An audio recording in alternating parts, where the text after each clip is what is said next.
You're sitting there, just chatting with friends, when his phone lights up. The screen flashes, Mistress, and in an instant, the sound in the room thins out. A laugh cuts short. A can stops mid-clink. Eyes shift toward the table. What would you do in that room? He doesn't move. The laugh still lingers on his face, but it's hollow now, stretched thin. His hand hovers, caught between grabbing the phone and pretending he didn't see it. The silence presses down, heavy and unspoken. And the strangest part? Only moments before, everything felt so simple. So harmless. So here's the setting. A Tuesday night, cheap beer sweating on the table, half a lukewarm pizza still in its box. The TV's on, pumping out background laugh tracks nobody's really listening to. It's the kind of scene you've been in before. Friends getting loose after work, tossing around stories that blur together as soon as they're told. The air is heavy with melted cheese and tomato sauce, that clingy smell that sticks to your clothes longer than it should. For now, it's just noise. Just comfort. He sits right in the middle of it all, showing you what he wants you to see. Head back on the couch, grin wide, a little too quick to laugh at something dumb. On the surface, he's loose, casual, but then you notice the small things. His knee is tapping under the table, a nervous little rhythm. His phone lies face up beside him, screen quiet but waiting. It doesn't look casual. It looks staged. That's what happens in settings like this. We let our guard down when the room feels harmless. Around people we know, we stop rehearsing, stop trying to keep a mask in place. And that's the danger. The familiar is what lets something slip. A worn couch cushion, 2 empty bottles leaning at the edge of the table. Just enough human clutter to lull you into ease. His ordinary backdrop becomes cover, a shield that only looks sturdy. But normal is never as normal as it seems. The safer the room feels, the sharper it cuts when the truth pushes through. You can sense it without naming it, a thin charge in the still air. Words keep floating between friends, but nobody's listening too closely. It's filler, the kind of chatter that papers over the silence where something heavier waits to land. There, at the coffee table, the smell of pizza grease clings like it doesn't want to leave. The laughter drags a moment too long before fading. It's a lull, a shallow pause before everything turns. And then, inside that fragile calm, his phone stirs. A faint vibration, quick, but restless. The sound blends with the hum of the room, yet your eyes snap toward it anyway. The screen lights up, a small flash across the glass. That was the flash that changed everything. 1 second it was just noise and background chatter. The next it was a sharp intrusion none of you could ignore. In any other setting it could have been dismissed as nothing. A calendar ping, a late-night sales pitch, a dentist text you'd swipe away without even thinking. But not here. Not with that phone lying face up in the middle of the table, lit up like a stage light. And then came the word. Mistress. Don't just hear it. Let it hang. A single word, clean and undeniable, staring back at everyone in the room. It didn't just show up. It landed. Heavy. Final. The kind of word that makes the air itself feel denser. For a fraction of a moment, nobody breathes. You see the screen. Then you see him see the screen. His laugh, still hanging in the air from before, stops mid-stride. Not faded, not softened, just severed. What comes out instead is a raw, stifled sound, half choke, half silence, as if the floor just vanished beneath him. His eyes snap away from the phone, scanning faces around the room, fast and nervous. He's not just registering what you saw. He's trying to run the math on how much is finished, how deep this hole now goes. Imagine you're sitting there, the glow of someone else's secret reflected on your face. Do you meet his eyes? Do you look away and pretend? There's no safe place to land. Inside his head, the choices are sprinting past, deny, twist it into a joke, reach for the phone before it burns a hole through the table. None of them work, and he knows it. They're all thin covers, torn before they're even pulled tight. This is panic laid bare, and you can almost track each option flicker by in the dart of his gaze. That's when you start to see what a secret really costs. Not just the hidden detail itself, but the whole structure built around it. It's a house of cards, delicate and fragile, and all it takes is one gust, a single notification, to knock the thing onto the floor. The word itself was simple, short, but context made it heavy, like a grenade wrapped in casual letters. Then the silence swells. It doesn't soothe, it presses in. The laugh track from the television stings with irony and distance, every canned giggle cutting wrong against the room's stillness. The fridge hums from the corner, steady yet mocking in its normalcy. Nobody moves. Everyone is locked somewhere between disbelief and calculation. And him, he's frozen, wrist half raised, hovering like one touch might make the message irreversible. All that's left now is his face. That's where the whole story begins to write itself. This is the anatomy of a panic. You can see it take hold the moment his expression fractures. His skin drains of warmth until what's left is something flat, almost mask-like. His body locks down, but behind his eyes you catch the churn. How fast can he grab the phone? How soon will he need an apology? Which story might soften the blow? Who will he have to call later to control the spill? Every calculation collides at once, and none of the answers look good. His hand jerks toward the phone but stops short, fingers suspended midair like they're hovering over a live wire. Touching it would confirm what's already visible. Leaving it risks more eyes on the glow. He's pinned either way, and the hesitation makes that louder. That's when the Icarus image fits. He built his privacy to feel untouchable, layers of compartments and control. But just like wax wings melting under the sun, the system failed not because of a storm, but because of a single, ordinary slip. A notification. Too small to notice until it ripped everything open. The choices flicker fast and shallow. Deny, laugh it off, throw the phone face down. None of them survive the air they're uttered in. What finally comes out is jagged at the edges, a thin scramble that can't even hold shape. Wrong person. Just a mistake. The sound is weak, already collapsing before the words finish. Nobody buys it. You can feel the space shift around him. The excuse trails off and the silence grows heavier, as if the walls themselves have leaned closer to listen. His shoulders tilt forward, almost imperceptibly, like he's bracing against his own unraveling. Once the joke dies, there's nothing left to hide behind. The phone lies there now, dimmed but not forgotten, a single word still imprinted in the air sharper than smoke. The weight of it lingers long after the glow blinks away. Someone clears their throat. A chair groans as it shifts. The small, ordinary noises don't soothe him. They sting because they sound so steady, so normal, when everything else has tilted off its axis. And here's the thing. He isn't the only one exposed. You can watch the room holding its breath, but one pair of eyes matters most. Tension starts to gather in a different corner, and you realize the next tremor won't come from him at all. Now look across the table. Her. She's been quiet, maybe his partner, maybe just a close friend, but her silence now carries more weight than any words could. Her reaction is its own earthquake, one you don't hear at first, but you feel everywhere. At the beginning, it's subtle. A slight tilt of her head, her eyes scanning the glowing screen. Confusion first, just a flicker in her brow, like she's trying to decode a word she doesn't quite know. Then her breath escapes, small and sharp. That's the instant she understands. Not only the message, him. What opens in her face isn't anger. Yet. It's something sharper, quieter. Curiosity. Almost clinical, as if she's studying an insect pinned under glass. You can sense the recalibration happening in the space between her gaze and his skin. The conversations, the little habits, the private moments. She's not replaying them all, but suddenly, every detail weighs different. Something she thought she knew now looks staged. And here's where it's important to pause. It's not the word itself that condemns him. People can have private dynamics, even ones that look strange to someone outside of them.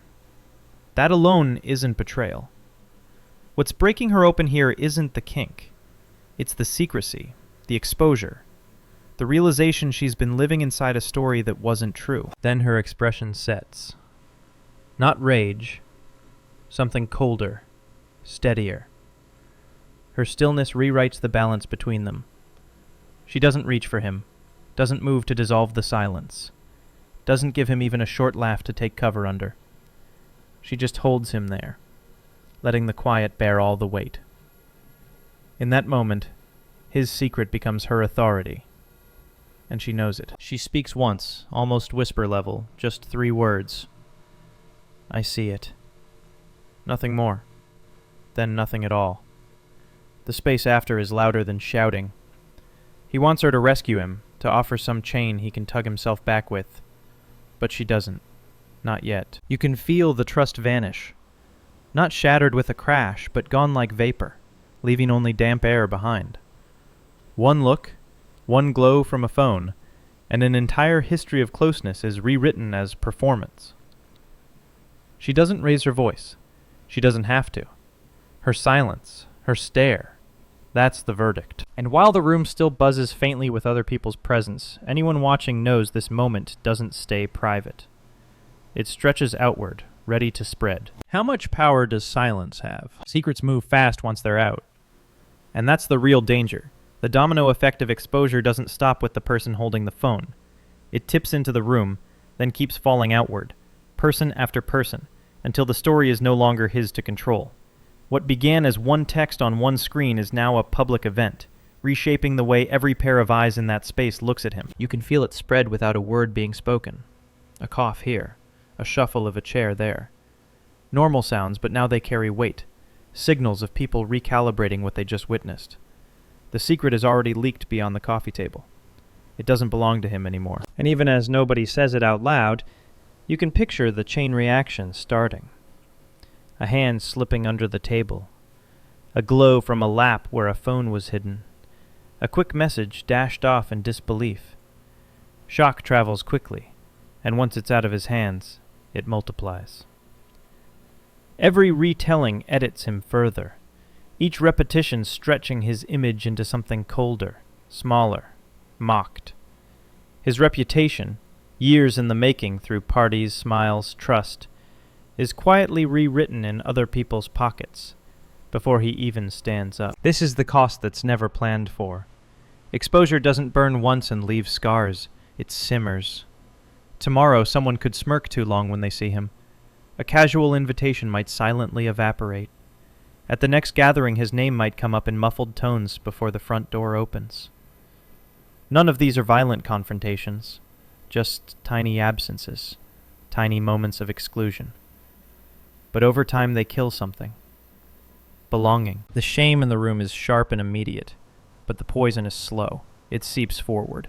A friendship recalculated here, a pause before trust is extended there. The living room becomes just the start. Outward the blast spreads into social circles, into group chats, into gatherings he'll walk into carrying this silent label. Once people know, they can't unknow. And once they've watched him flinch in fear of being seen, they carry that image with them. Permanent. Like a shadow cast across everything else. Nobody will spell it out to him. They'll toast their drinks. They'll laugh at the show playing in the background. On the surface it looks the same. But underneath, the switch has already happened. He isn't just part of the group anymore. He's material. A story to pass on. A caution people whisper when they think about secrets getting out. And the harsh reality? One word on a screen detonated everything. What matters now is not just who saw it, but what that one message might have said. So here's where everything sharpens. The private world laid bare. The text itself was probably nothing long, nothing flowery, just a handful of clipped words glowing in the dark. And yet in that frame, under that name, every piece of it sounded like more than it should. Pictured in fragments, read almost like someone whispering just into his ear. Be ready. 8. Not casual, precise. A line that carries the weight of expectation. Or maybe, been good? Not really a question, more like a measure, an audit, with an answer already implied.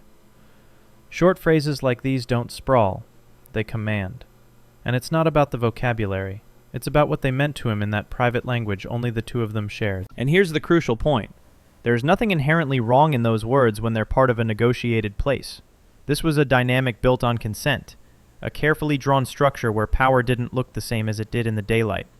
He gave it away on purpose, because giving it away felt like relief.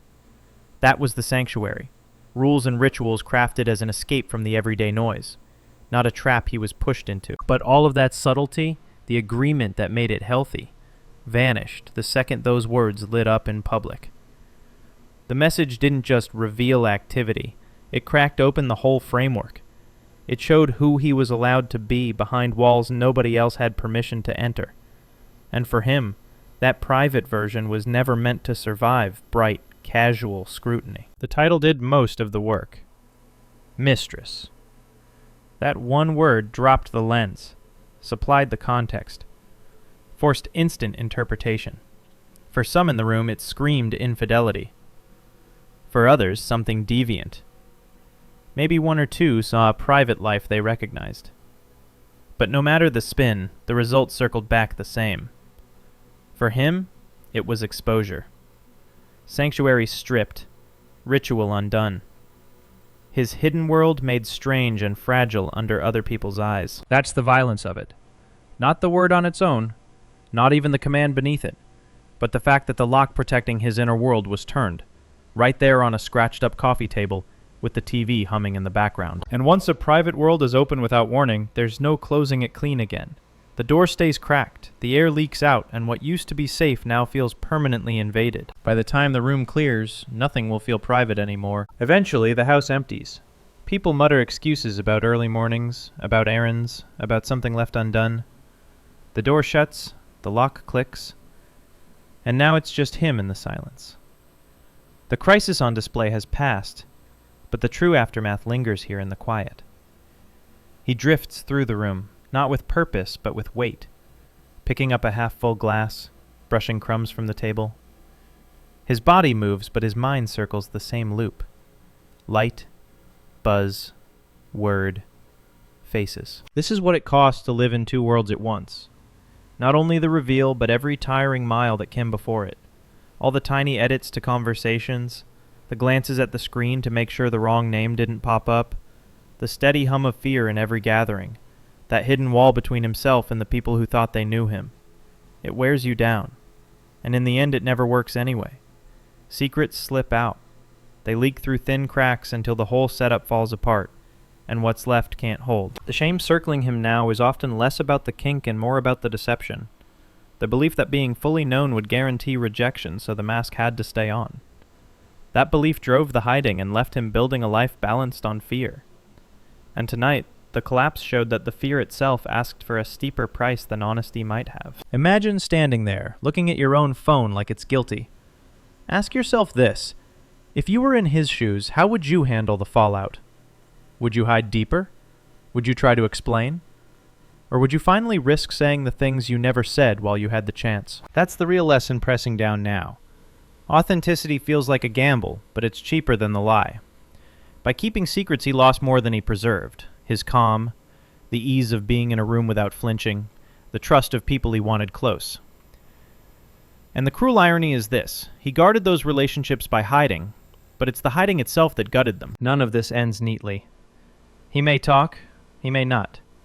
He may try to rebuild honesty with the ones who matter, or he may sit alone and let the silence stretch. But a path exists. Quiet conversation. A hard truth on the table. If he chooses to take it. And that's where the story widens. Because what broke here wasn't only his text. It was the mask. The fragile cover between who you are and what people see. And that brings us to the harder question. In the end, this was never about a single message. It's about what happens when the story you protect runs headfirst into the story others think they know. One flash of light, and the distance between them is exposed.